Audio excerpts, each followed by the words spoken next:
نحمدہ ونصلی علی رسول الکریم اما بعد اعوذ باللہ من الشیطان الرجیم بسم اللہ الرحمن الرحیم السلام علیکم ورحمۃ اللہ وبرکاتہ۔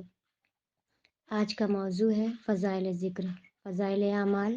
موضوع فضائل ذکر، ذکر اللہ اور عذاب قبر۔ نبی کریم صلی اللہ علیہ وسلم کا ارشاد ہے، اللہ کے ذکر سے بڑھ کر کسی آدمی کا کوئی عمل عذاب قبر سے زیادہ نجات دینے والا نہیں ہے۔ عذاب قبر کتنی سخت چیز ہے، اس سے وہی لوگ واقف ہیں جن کے سامنے وہ احادیث ہیں جو عذاب قبر کے بارے میں ورد ہوئی ہیں۔ حضرت عثمان رضی اللہ تعالیٰ عنہ جب کسی قبر پر تشریف لے جاتے تو اس قدر روتے کہ داڑھی مبارک تر ہو جاتی۔ کسی نے پوچھا کہ آپ جنت کے دوزخ کے ذکر سے ایسا نہیں روتے جیسا کہ قبر کے سامنے آ جانے سے روتے ہیں؟ آپ نے ارشاد فرمایا کہ قبر آخرت کی منزلوں میں سب سے پہلی منزل ہے۔ جو شخص اس سے نجات پالے بعد کی سب منزلیں اس پر سہل ہو جاتی ہیں، اور جو اس سے نجات نہ پائے بعد کی منزلیں دشوار ہی ہوتی جاتی ہیں۔ پھر آپ نے حضور صلی اللہ علیہ وسلم کا پاک ارشاد سنایا کہ حضور صلی اللہ علیہ وسلم یہ ارشاد فرماتے تھے کہ جن میں کوئی منظر قبر سے زیادہ گھبراہٹ والا نہیں دیکھا۔ حضرت عائشہ رضی اللہ تعالی عنہ کا ارشاد ہے، فرماتی ہیں کہ حضور اقدس صلی اللہ علیہ وسلم ہر نماز کے بعد عذاب قبر سے پناہ مانگتے تھے۔ حضرت زید رضی اللہ تعالی ارشاد فرماتے ہیں کہ حضور صلی اللہ علیہ وسلم نے ارشاد فرمایا کہ مجھے یہ اندیشہ ہے کہ تم ڈر اور خوف کی وجہ سے مردوں کا دفن کرنا چھوڑ دو گے، ورنہ میں اس کی دعا کرتا کہ اللہ جل شان تمہیں بھی عذاب قبر سنا دے۔ آدمی اور جنات کے سوا اور جاندار عذاب قبر کو سنتے ہیں۔ ایک حدیث میں آیا ہے، نبی اکرم صلی اللہ علیہ وسلم ایک مرتبہ سفر میں تشریف لے جا رہے تھے کہ حضور صلی اللہ علیہ وسلم کی اونٹنی بدکنے لگی۔ کسی نے پوچھا، حضور صلی اللہ علیہ وسلم کی اونٹنی کو کیا ہوا؟ حضور صلی اللہ علیہ وسلم نے ارشاد فرمایا کہ ایک آدمی کو قبر کا عذاب ہو رہا ہے، اس کی وجہ اس کی آواز سے بدکنے لگی۔ ایک مرتبہ نبی کریم صلی اللہ علیہ وسلم مسجد میں تشریف لے گئے تو چند آدمیوں کو دیکھا کہ کھلکھلا کر ہنس رہے ہیں۔ حضور صلی اللہ علیہ وسلم نے ارشاد فرمایا کہ اگر موت کو اکثر یاد کیا کرو تو یہ بات نہ ہو، کوئی دن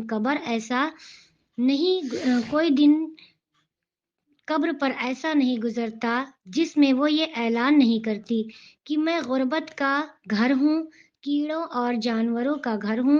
جب کوئی مومن کامل ایمان والا دفن ہوتا ہے تو قبر اس سے کہتی ہے کہ تیرا آنا مبارک، تو نے بہت ہی اچھا کیا کہ آ گیا۔ جتنا لوگ میری پشت پر یعنی زمین پر چلتے تھے ان سب میں مجھے محبوب تھا، آج تو نے اس پر سپرد ہوا تو میرا حسن سلوک بھی دیکھے گا۔ اس کے بعد وہ اس قدر وسیع ہو جاتی ہے کہ انتہائی نظر تک کھل جاتی ہے اور جنت کا ایک دروازہ اس میں کھل جاتا ہے جس سے وہاں کی ہوائیں، خوشبوئیں وغیرہ پہنچتی رہتی ہیں۔ اور جب کافر یا فاجر دفن کیا جاتا ہے تو قبر کہتی ہے تیرا آنا منحوس اور نامبارک ہے، کیا ضرورت تھی تیرے آنے کی؟ جتنے آدمی میری پشت پر چلتے تھے سب میں زیادہ بغض مجھے تجھ سے تھا، آج تو میرے سپرد ہوا تو میرا معاملہ بھی دیکھے گا۔ اس کے بعد اس کو اس قدر زور سے کھینچتی ہے کہ پسلیاں ایک دوسرے میں گھس جاتی ہیں، جس طرح ہاتھ میں ہاتھ ڈالنے سے انگلیاں ایک دوسرے کی گھس جاتی ہیں۔ اس کے بعد 99 اژدہے اس پر مسلط ہو جاتے ہیں۔ اللہ عذاب قبر سے بچائے، کل مومن کو مومنات کو، جو اس کو نوچتے رہتے ہیں اور قیامت تک یہی ہوتا رہے گا۔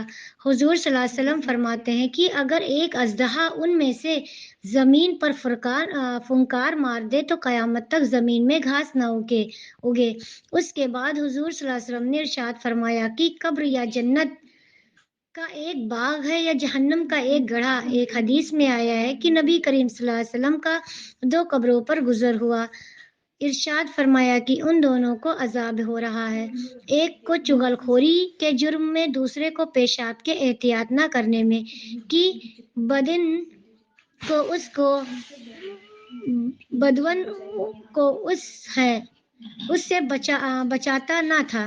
ہمارے کتنے مہذب لوگ ہیں جو استنجے کو عیب سمجھتے ہیں، اس کا مذاق اڑاتے ہیں۔ علماء نے پیشاب سے نہ بچنا گناہ کبیرہ بتایا ہے۔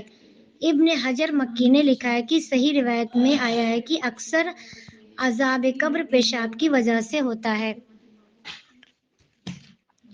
اور عذاب قبر کے متعلق شیخ الحدیث مولانا محمد زکریہ رحمۃ اللہ علیہ، جنہوں نے فضائل اعمال لکھی ہے، تو ان کا یہ قول ہے، جب انہوں نے لکھی تھی تو جانے سے پہلے اللہ سے انہوں نے دعا کی کہ یا رسول اے اللہ، اگر میرا یہ عمل قبول ہے، یعنی کہ میں نے جو یہ فضائل اعمال لکھی ہے، اگر یہ آپ کو پسند ہے، آپ نے قبول کی، تو مجھے اللہ کے نبی کے قدموں میں جگہ دے دیجیے۔